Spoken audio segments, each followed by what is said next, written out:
Hello there, Quicksilver Slash, and today I'm going to be discussing the new ranked season and my personal choices for vessels and what I think is going to be strong and what I think may need a little to boost it up. So let's start off with the smallest ships, the destroyers. And first up we have the Bliskovica. Now, this premium monster is just that. She's a bit of a monster, and the last time the Tier 7 rank season came around, I really wish I had her, but I just didn't.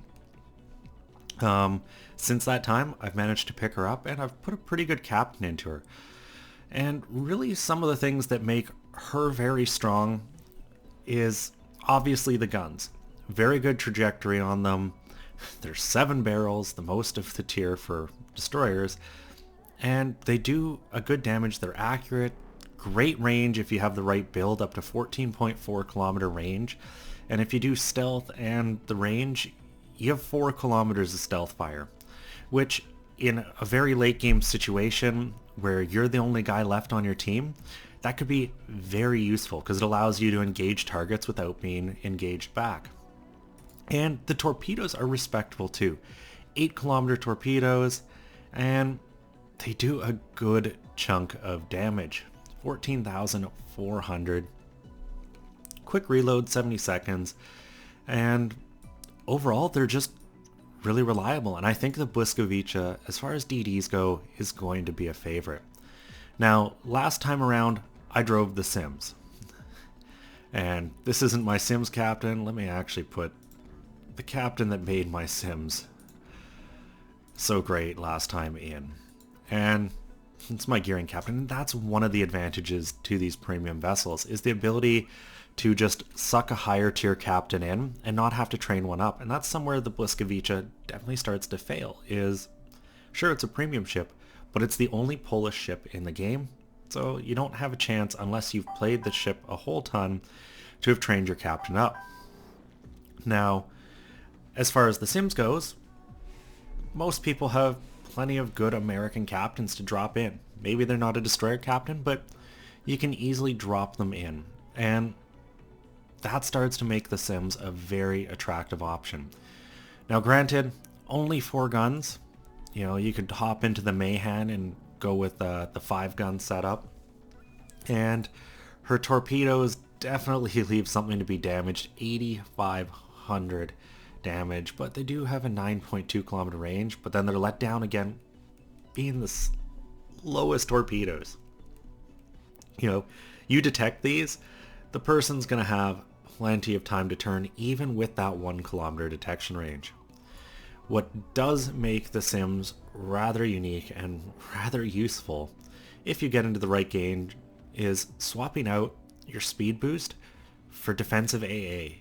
If you're finding a lot of aircraft carriers, particularly something like the Saipan running the bomber loadout rather than torpedoes, they're going to be able to wreck you really quickly. So being able to defend yourself with that defensive AA and just defend other ships on your team, it's very useful. I know in the gearing at tier 10 when I'm doing anything with teams or clans, it's always defensive AA. The speed boost doesn't really factor in. And it's just because you can break those air attacks up and make the aircraft carrier a little less useful in its role. Now, continuing on with the Sims, her concealment, definitely a little better than the Bliss, 6.6. And that gives you a bit of an advantage, but sadly not enough.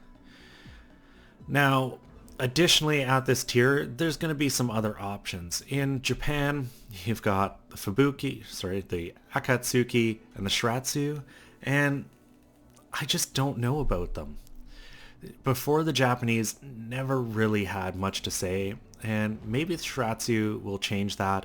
You know, 6.7 detectability stock, you're going to be able to have some of the better detectability, and depending how you set the ship up, you'll notice 8 torpedoes, but the Japanese have that ability to take the Shiratsu at least has the ability to take the torpedo reload, giving you a 16 torpedo spread, more or less, like it's, you know, a shortened reload. So that's going to make her really deadly. She's got decent enough guns, but she's not really going to be a competitor in that sense. So if you're bringing this ship, it's going to be to do torpedo, barrages, and stealth. Now, sure, her detection's not, or is going to be some of the best, but her smoke isn't. Japanese smoke, it's definitely not going to be as good as the sim smoke. And part of your role in a destroyer is definitely smoking up your own team. And that once again lends itself really well to the Americans. When you hop into the Germans, well, you've got the Liebrecht Mass, and I think it's going to be a bit of a trial by fire. I don't think enough people have a real sense of whether these ships are going to be good in competition or not yet. And I think that's going to make it pretty interesting when you run into these. Now, obviously, I was just talking about smoke. The German smoke is pretty garbage. The detectability, not good. The torpedoes, they're reasonable. 14,400 damage, exact same as the Bliss, and a half-kilometer extra range, and they're fast, 65 knots. But they've got a slower reload, and you are limited to the 8. So, definitely a bit of a torpedo boat, but with the detectability, you don't have a lot of range. Even with the commander skill, you're not going to have a ton of room. You pop the commander skill on that, it'll pull it down to about 7 kilometer detection, and that gives you about 1.5 kilometers to work with, but other destroyers are going to find you first, and that's going to hurt. What is really going to help is the Germans have the hydroacoustic surge, which I think this is where it's going to get interesting, because at tier 8, the Lo Yang is very deadly, and I'm just going to confirm that it was the Lo Yang, yes. And what makes the Lo Yang deadly is this hydroacoustic surge, and I know a couple people have used this to great effect. Basically, what you do is you close, you get detected. Things start shooting at you, they probably pop smoke. Don't return fire right away. If you return fire, your detection goes through the roof, other things on the team are going to detect you. If you don't shoot, the players on the other team, well, they're not going to detect you. The destroyer that was detecting you disappears into smoke. You close in, pop your hydro, and just go to work on him without him being able to shoot back. And that's really, I think, going to make it pretty interesting as far as the Liebrecht Mass goes, because you're going to be able to do that. And that's kind of it for the destroyers. I really think the Bliss is going to be popular. I think the Mahan and Sims are going to round out the rest, and you're going to see the odd German or Japanese destroyer. And I almost forgot the Russians. And that kind of speaks to what I think about them. I really just don't feel they're plausible. You look at the Kiev, 9 kilometer detection. Sure, with the upgraded torpedoes, they're going to do a ton of damage, but the 4 kilometer range means you're pretty much suiciding to get them off. And yeah, the guns are good, and the guns are good at range, but the Bliss is really better at that role. Still has long range torpedoes and much better detection than the Kiev, and that's just really why I don't think we're going to see a lot of the Russian destroyers. You never really saw them in the previous seasons, even when it was at 8. You saw the odd Tashkent, someone who thought they could play the ship well, but you end up being forced to do what these ships do really well, and that's sit far back and just do pestering damage. Well, in a condensed format, smaller teams, you can't afford to have one ship sitting in the back doing nothing, and that's ultimately why I don't think the Russians are going to be particularly useful in ranked this season. Now, on to the next class, and that is the cruisers. And the cruisers, well, they're not the strongest ships. I think you're going to see a number of flints for the people that already have them, and I think you're going to see the Atlanta a bunch. And the reason I think you're going to see these two ships is, well, just that rate of fire. Atlantas can rip apart destroyers that are detected. They have the means to detect them, and they're pretty quick and maneuverable. A good driver can do a lot in this ship. The Flint, well, you lose the radar, but you gain American smoke, which makes you very useful for concealing your team And with the right captain build, things like IFHE, you're going to do a lot of very quick damage. But these ships are definitely more to the skilled player. Now moving on, at least in the Americans, you have the Indianapolis, and I don't think she's really going to have a role. Yes, you have the radar, but it's a pretty big ship. Its slow rate reload on its guns hurt it, and I just don't think you're going to see a whole ton of her. A fun ship to play in random battles. I don't know that it's going to be particularly great in ranked, though the radar makes her plausible. The Indianapolis, or sorry, the Pensacola, I don't think is going to turn up. It's a relatively weak ship. The two that I think are going to be most popular and ranked this season are going to be the Belfast for those who purchased her, simply because the Belfast adds flexibility. AP, HE, radar, hydroacoustic, and smoke. You can kind of do it all in this thing. You give up the torpedoes and that repairability that the Fiji would have, but it's a very versatile ship. You have the ability to hide yourself while still detecting others, and that can spell disaster for players who aren't ready for that. Now, as for normal tech tree ships, I think the Fiji's going to be popular. Once again, still has the smoke. The hydroacoustic allows her to see out of that. You're not going to get surprised at close range by anything. And the repair party, meaning an already very healthy pool of hit points at 31,400, really gets buffed. You know, if you know what you're doing with this repair party, you basically get 2 ships worth of hit points, if all the timing in that works out. But either way, you know you're going to get 1 or 2 of these in before the battle ends, and I think that's going to help.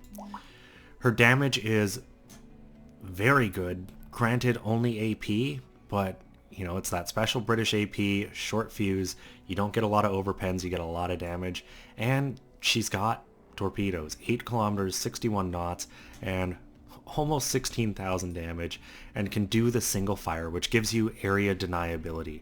You know, this ship is going to be able to set up near the epicenter on the edge of an island, pop their smoke, and just feed torpedoes down the edges of land that ships are likely to try to go through, and deny them that space of land. Now, I already spoke to the practicality of the Pensacola, but she's not going to be useful. I don't think the York is very competitive. I think a lot of people don't like this ship. You may see the oddball who thinks they can play it. In the Soviets, I really do believe the Shores is a plausible choice. And it really just comes down to 4 rapid firing turrets, AP and HE. You've got some close range torpedoes if you get into a duel, and you can just do a lot of damage. The downside to the Shores is, well, pretty small hit point pool. Well, not small. I mean, it's bigger than the Fiji, 32,200.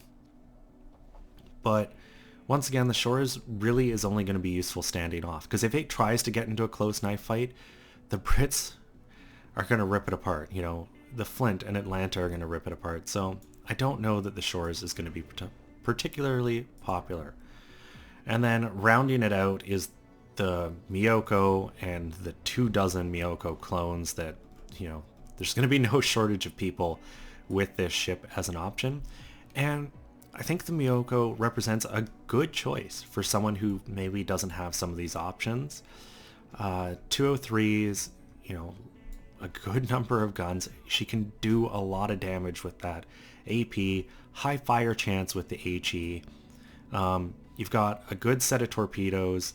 They go to 10 kilometers. They're fast. They do a lot of damage. So, you know, she's really going to be able to deny some area. But the Miyoko's downside is her size. And it basically comes down to she's a big ship, easily detected. You know, you're not going to have a lot of stealth play with her. And in my personal experience, it's a pretty easy ship to citadel and get hit hard in. You know, there are going to be people who play this ship very well, but I really think the Fiji out of the tech tree is the option to go with. Otherwise, I think you're going to see a lot of these premium vessels that bring some of the unique cooldowns. Now, moving on to the battleships. Once again, I kind of feel there's not a ton of options. I think the Scharnhorst is going to be very popular. Once again, a premium, which starts to make you question maybe Wargaming's reaching for the pockets with this season with so many tier 7 options. But at least there's some good options at tier 7 battleships as well.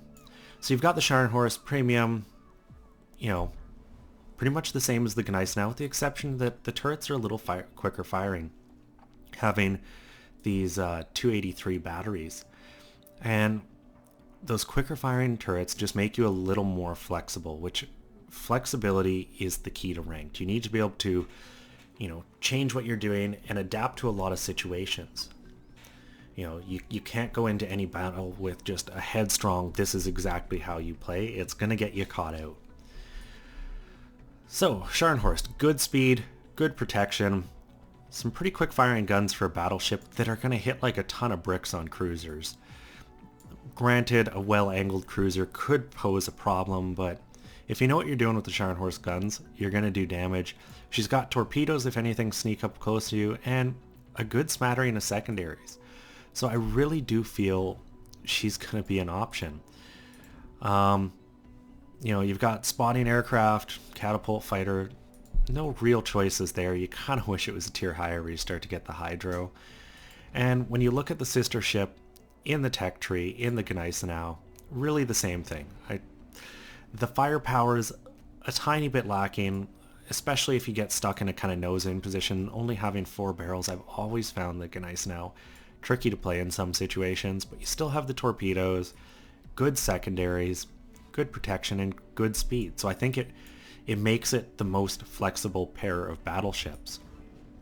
Now, that said, I agree with some of the other things that have been said. I think the Nagato and Colorado are going to be popular. Just people with very talented captains in these branches willing to drop them down and drop them into them. The Nagato, good accuracy, hits hard, 410mm batteries, and she's fairly well armored. The downside is the speed. But if you've got experience in the ship and you've got a good team who's willing to smoke you and you get that opportunity to just do damage, the Nagato is going to be a good option, as is the Colorado. Now, the one thing that kind of remains up in the air is how many carriers are we going to see in this season? Because that's one of the things that's going to make the fully upgraded Colorado a reasonable choice, is that very high AA rating. Being able as a battleship to shoot down a lot of planes yourself, not relying on having a cruiser around to do so, is really going to help you. And, good guns, once again, and decent enough armor. Like the American battleships that precede her, you're going to take a lot of consistent damage. Things are never really going to get into your citadel if you're properly angled. But none of the ships of this tier really offer the kind of bow tanking that the North Carolina did, one tier higher. And I think you're going to just see a smattering of different options, but I do think the Scharnhorst and Gneisenau are going to pull through and be maybe the more popular choices this season. And then finally wrapping it up, you've got the aircraft carriers. And I think the Hiryu is going to be popular. The Saipan just came back on sale for those who don't have it, but the Hiryu, hands down, I feel, is the best at this tier. The Saipan, to the very, very experienced captain, may be a better option, but for the average CV player, the Hiryu, really just because of how many squadrons you have, is going to be hard to beat. In the balanced layout, you've got 2, 2, and 2. It provides you that flexibility to attack different kinds of targets. If you look at the Ranger, you can go 1, 1, and 1, or 0, 1, and 3 and give up trying to fight the air war, which I don't think that'll go well. Or you can go 2, 0, and 2. And I think of the options, the 2, 0, and 2 may be the best, simply because these American bombers do hit hard. And if you're good with them, you can wipe out some DDs pretty quick. And, once again, team coordination, rely on some of your cruisers and stuff to light an enemy battleship on fire. The second that fire goes off, drop a squadron of bombs on them, and they're burning for a bit. Now the Saipan introduces the interesting option, because you've either got the 2 and 2 or the 3 and 1 where you run that very powerful bomber squadron. I still think the 2 and 2 is the way to go, just because you'll be able to claim air superiority with it. I mean, granted, the 3 and 1 you could do more so, but the torpedo squadrons on this thing are very effective. Tier 9 planes, you know, when you know what you're doing, you can wipe ships out in a very short period of time. And, you know, I've had some success getting destroyers with this thing. Now, granted, the dive bomber, yeah, they're going to wreck destroyers, and it is a massive squadron of dive bombers. The issue is, as far as attacking things like battleships, you can't really force the damage control. You know, with 2 squadrons of torpedo bombers, if they're staggered, you launch one, you get a flood. They're going to repair it. You wait 30 seconds, your next squadron comes in, and you can kind of always keep a ship flooding. With those dive bombers, you're going to hit like a ton of bricks, and you'll probably light a bunch of fires, but they'll be able to put them out. So that ability to continuously put damage isn't there, and that's really why ultimately I feel if we see a lot of aircraft carriers, I think the Hiri is going to be a popular one. The Japanese are popular in competitive play, typically in my experience, but the Saipan does add in an interesting kink. Anyways, I hope you guys enjoyed this. It was a request to just hear my opinions on what I think is going to be strong in ranked and what I think is going to be showing up in ranked. Personally, for anyone who's seen my previous season of ranked play, the games I did share, they know I'm a destroyer driver. So I'm probably personally going to be driving this thing a lot. And the Bliss to me of the destroyers is just going to be the best for me to play in. You know, in previous seasons, I've been in the Benson. I do have a lot of experience in the Sims. As you can see, almost 1 million. So may find myself falling back to kind of the familiar territory, especially if there's a lot of carriers. You know, people laugh, but that defensive AA on a destroyer is quite powerful when it comes to protecting yourself. And the Sims is a little smaller, has a little better detectability than the Bliss. Anyways, once again, hope you guys enjoyed this. And as always, I'm Quicksilver Slash. I'll have another one for you guys later.